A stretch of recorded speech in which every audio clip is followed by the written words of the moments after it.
Chola Empire, I told you about all the rulers of Chola dynasty. Now we will discuss the rest of the parts, among which the first important is Chola administration.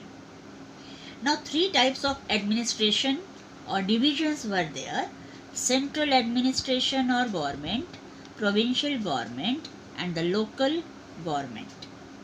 One by one we will discuss central government. The king was the most important person in the Chola administration because all the powers were vested in his hand. He had a council of ministers to advise him. He often went on tours to keep a check to see whether the officers were working well or not. The central government looked after the external defense, internal peace and order, promotion of general prosperity and cultural progress of the empire. Now comes provincial government. Empire was divided into mandalams or provinces. Princes of the royal families were appointed governors of the provinces. Further, provinces were divided into Valanadu or Kottams and then divided into districts which called Nadu. The districts were further divided into tehsils or kurams which were comprised of a group of villages. Then comes the local self-government, which is village, which is most important part of this Chola administration because first time the freedom was given to the local units as the villages. Why?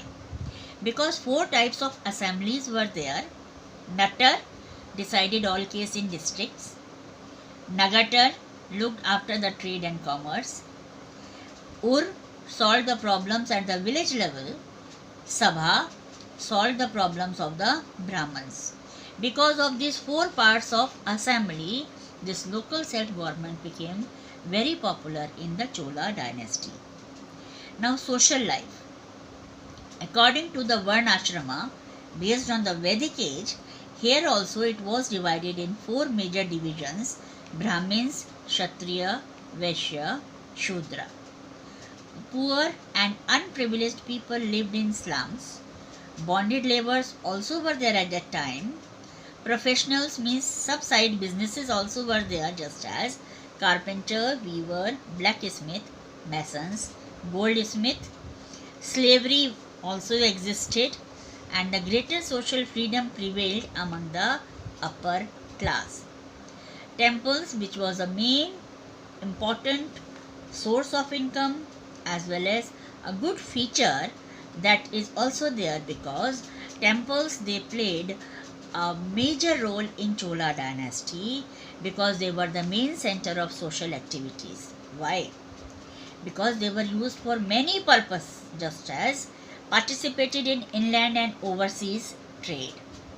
Also biggest employers as they provide work and means of livelihood to a large number of people. Temples were also a center of education and the priests were the local teachers as they taught in Sanskrit and Tamil. Now the revenue, main source of income from taxes on land, produce of land, tax on trade. One part was kept for king and the other part were used for the public benefit schemes. Tax was collected by the officials from the village council. Military was very strong at that time from all the parts, just as infantry, cavalry, elephants and navy. They built a strong naval fleet, navy, which helped them to conquer Malaya and other islands in Indian Ocean and to carry trades with Ceylon at present Sri Lanka, East Indies and Persia. Chola art, very famous. Now what were the features? Chola rulers, they were lover of art and architecture and great builders of temple.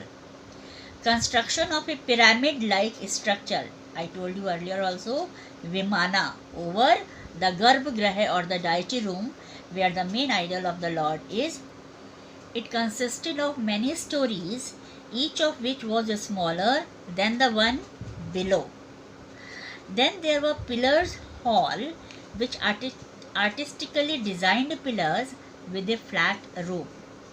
Temple had a large enclosure and lofty gates, means entrance, which was known as Gopuram. Now comes the last part, that is literature.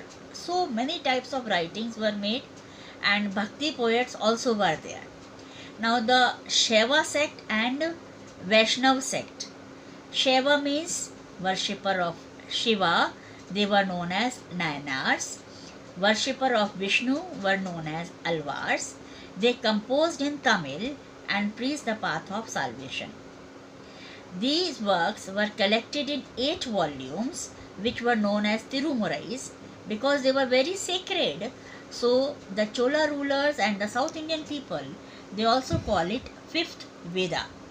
Other books were Kamban's Ramayana in Tamil, Pugalandi wrote Nalavemba, Kalingatu Purani was a great work of Jayam Konda, very good writer, and the Buddha Mitra and Ravanakashi wrote treatise on grammar.